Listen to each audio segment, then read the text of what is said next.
What's going on, my friends? For today's watch review, we're taking a look at the Christopher Ward Sandhurst. And real quick, let's do a wristwatch check. I am rocking my Tudor Black Bay Steel, one of my all-time favorite watches. And also, for the channel, you're gonna see a lot less content up until probably August, and that's just because I am up to my neck in schoolwork. Computer science is pretty much taking 150% of my mental capacity. I'm not a very smart man, so I have to prioritize, and schoolwork takes priority. But after August, things should be back to normal, and I just wanted to ask you guys to be patient with me. So other than that, let's get right into the review. For price, you can find this going for $1,200 straight from the website. Going over the dimensions, for case diameter, it comes in at 37.8 millimeters, case height or thickness of 11.7, lug to lug of 43.5 millimeters, and a lug width of 20 millimeters. And then the case weight, so without the bracelet, comes in at 60 grams or 2.11 ounces. And then going over some general information, the movement is the Sellita SW200 movement, and this one is chronometer certified. So accuracy is going to come in at -4 +6. That does include automatic and hacking functionality. And for the hardware, the case is stainless steel. And then starting from the top, working our way down to the bottom, you've got a sapphire crystal. And then underneath that, looking at the dial, you've got a more traditional field/aviation style dial, and that comes with radium style hands, and then old radium superluminova applied everywhere. On the right hand side, we do have a screw down signed crown, and then on the very back, we have a screw down engraved caseback, which we will go over later. And all of this provides a 150 meter water resistance. For everyone's favorite topic, the lume, let's go ahead and take a look at that. I think it's fantastic here.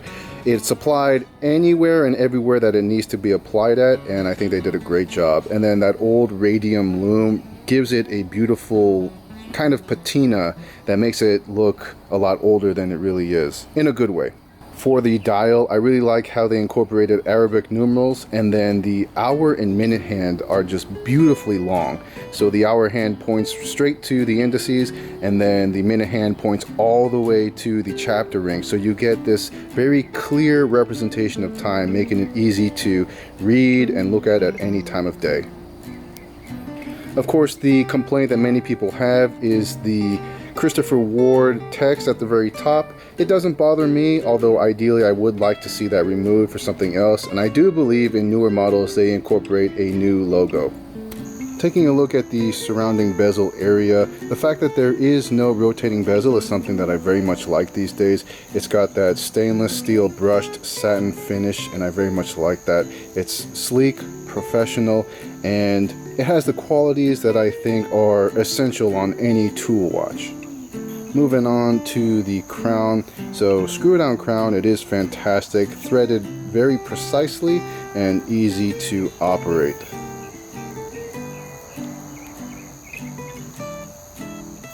One thing I really like about the crown is the size in relation to the case. It's very reminiscent of a Tudor Black Bay in my opinion. I like how it is substantial, and with that substantial size you're able to get this relatively smaller sized case but still have a powerful presence because of that crown. The engraving or signed crown is also a nice touch. I like how you have that Christopher Ward flag logo, and it just looks clean. And then for the case back, I'll have footage up there on the screen for you, but I think it's beautiful. It ties it in with the British military or the British Army, and it's just very well done. One thing I will say is you do miss out on enjoying the beautiful finishing that you see on every other Christopher Ward movement, but in this case it is a sacrifice that is worth it because you're getting such a fantastic design in lieu of being able to see the movement. For the strap and bracelet, in this case I received a leather band, and I was not too impressed. There was nothing wrong with it, but it's just not my cup of tea. So as you can see, I installed a NATO strap of my own, and I think this is a perfect combination. With the lug dimensions or the lug width being at 20 millimeters, this is a strap monster, so you can put any kind of aftermarket bracelet or strap. And Christopher Ward also has some reasonably priced bracelets of their own. So, you know, the world's your oyster when it comes to strap options for the Sandhurst. And then as far as finishing goes, I think it's perfect. It's exactly what I want in a watch. You've got it brushed where it needs to be brushed, and then high polished where it needs to be polished. And overall, it's a beautiful thing. It's not too blingy, not too gaudy. It is exactly how it should look for the type of watch that it is trying to be. For my overall thoughts, let's go over the bad things first. So I do think that this is a grossly overpriced watch, but again, that is my opinion based on my budget and what I'm looking for.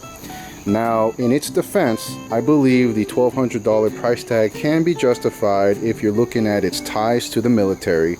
They claim that it is officially approved by the Ministry of Defense, and so whatever that means for people who are fans of the military, that does hold its weight in value. Another great thing is the movement. The fact that it is COSC certified also has value. And then lastly, the calimaçone finish on the movement that you cannot see, but it is there, also brings value because you know that it's sort of like a beautifully kept secret underneath that caseback, knowing that there is a beautiful movement with a lot of time and energy spent on it. So I guess what I'm trying to say is what is a negative for me, aka the price, could actually be a positive for somebody else because there are a lot of things that hold value based on what Christopher Ward is offering with the Sandhurst. But other than that, are you getting a great watch? I 100% absolutely believe that you are getting a fantastic watch here. It's classy, the dimensions are perfect, the height is beautifully thin, and the lug to lug fits on any wrist. I have a probably almost an 8-inch wrist, you know, around 20 centimeters, and so I have a fairly girthy, substantially sized wrist, and this watch looks fantastic on it. And the size is great for day-to-day use, wearing it all day long, and then also the fact that you can just have a blast putting different types of bracelets and bands on it is a beautiful thing. So my recommendation to you is going to be mixed. I'm going to say yes if it's in your budget and this is just something that you like and you like military style watches or military watches in general, then hell yes, this is a great option.